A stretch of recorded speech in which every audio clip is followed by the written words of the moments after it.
個人を雇ったら年間なんか補助金が出るんですか？いや、そんなことはなくて、やっぱりतपाईहरुले यहाँ देखिरहनु भएको जापानको मेन स्ट्रिम मिडियाहरुमै अब गिजिङको भिजा भनेको ब्याचलर भिसा हामी नेपालीहरुले गिजिङ गरेर भाषा भन्नुपर्दा ब्याचलर भिसा गिजिङको भिजा हैन।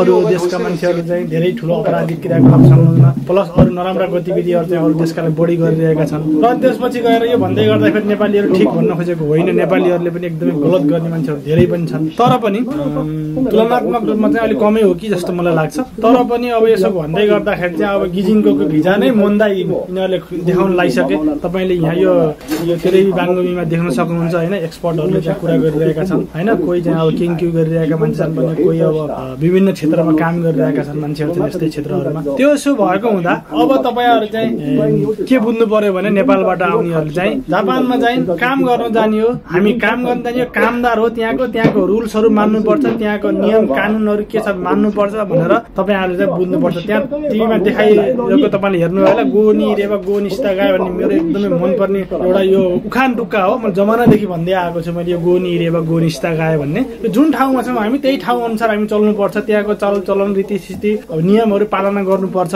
भन्ने कुरा। तर त्यहाँ एकदमले भन्नुभएको छ गोनी रेवा अब मैसँग जहाँ गएको हामी यहाँ जापानमा भए पनि हामी अनुसारै चल्नुपर्छ, जापान हामी अनुसारै चल्नुपर्छ भन्ने प्रवृत्तिका मान्छेहरु चाहिँ धेरै भए भन्ने किसिमका त्यहाँ कुराहरु उठिरहेका छन्। हो त्यो भएको भएर अब गिजिङको भिजालाई चाहिँ कडा गर्दैछ। नेपालबाट आउँदै हुनुहुन्छ, नेपालबाट तपाईहरु गिजिङको भिजामा जापान जाने आउने विचारमा हुनुहुन्छ भने तपाईहरु चाहिँ एउटा माइन्ड मेकअप के गराउनुस् भने अरूका कुरा नसुन्नुस्, जापानको होरिचु ल कानुनले के भन्छ, नियमले के भन्छ त्यो अनुसार मात्रै तपाईहरु चाहिँ पालना गर्न सक्छु, अरूको कुरा सुन्दिनँ भन्ने तरिका हो भने आउनुस्। हैन भनेदेखि चाहिँ तपाईलाई चाहिँ जापान चाहिँ धेरै नै घाटा पर्न सक्छ, तपाईलाई गाह्रो हुन सक्छ। किनकि काम पाउन गाह्रो छ यहाँ एक कुरा, अर्को कुरा चाहिँ भाषा मिल्दैन। त्यसपछि गएर यस्ता किसिमका कुराहरूले गर्दा भोलि तपाईलाई के समस्या आइपर्यो भने तपाई नजानी पनि त्यस्तै क्रियाकलापमा फस्नु भयो भने यहाँ फसाइन्छ मान्छेहरुलाई। फस्नु भयो भने तपाई आफै नेपाल फर्कनु पर्ने हुन्छ, तपाईलाई नेपाल फर्काइन्छ। त्यो भएको भएर यस्ता कुराहरु चाहिँ विचार पुर्याउनु होला भन्न चाहन्छु मैले यो भिडियोमा चाहिँ। अब यो भिडियो मैले किन बनाएको त नि भन्दाखेरि जापानका मेन स्ट्रिम मिडियाहरुले पनि अब तपाईको यो गिजिङको भिजाको बारेमा बहस सुरु गर्न थालिसके। किनभने विदेशीहरु अब धेरै जापानमा धेरै हुन थाले, धेरै अपराधिक क्रियाकलापहरु हुन थाल्यो। त्यो भएको भएर अब जापानले पनि कडाई गर्दैछ गिजिङको भिजामा। अब अरु भिजामा के हुँदैछ, अब जिसियुसीहरुको भिजा अब 2 वर्ष टेन्सो गर्न नपाइने भन्ने कुरा छ। तोक्ते गिनोको बारेमा के हुन्छ भन्ने कुरा चाहिँ अब यिनीहरूले बिस्तारै कडा गराउँदै जान्छन्। अनि अर्को कुरा तपाईलाई मैले अर्को भिडियोमा भन्नेछु, किखाको बारेमा पनि व्यापक बहस सुरु गरेका छन्। यो भिडियोमा मैले तपाईलाई देखाइरहेको भिडियोमा किखाको बारेमा पनि व्यापक रूपमा यिनीहरूले छलफल गरेका छन्।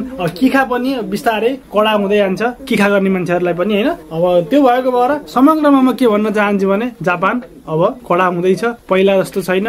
मान्छेहरुले धेरै अब आफ्नो देशको लागि चाहिँ विदेशीहरु बढी भए भन्ने कुरामा चाहिँ जस्तो अमेरिकालाई तुलना गर्छन्, अमेरिकामा चाहिँ विदेशीहरु बढी छन् तर त्यहाँ चाहिँ रुल्स एन्ड रेगुलेसन चाहिँ च्यान्तो विदेशीलाई विदेशी छ भन्ने किसिमको चाहिँ एउटा खण्डन गरिरहेका छन् भने एकापट्टिकाले चाहिँ फेरि अर्को पनि यो चाहिँ फेरि साबित हो भन्नेतिर पनि जान्छ फेरि भन्ने कुरा छ। त्यो भएको भएर अब के हुन्छ हेर्दै जाउँ हैन। अब त्यसको अपडेटमा चाहिँ तपाईहरु चाहिँ बसिरहनु होला, मलाई फलो गर्दै गर्नु होला, मेरो भिडियोहरुलाई लाइक शेयर सब्स्क्राइब चाहिँ गर्दै गर्नु होला।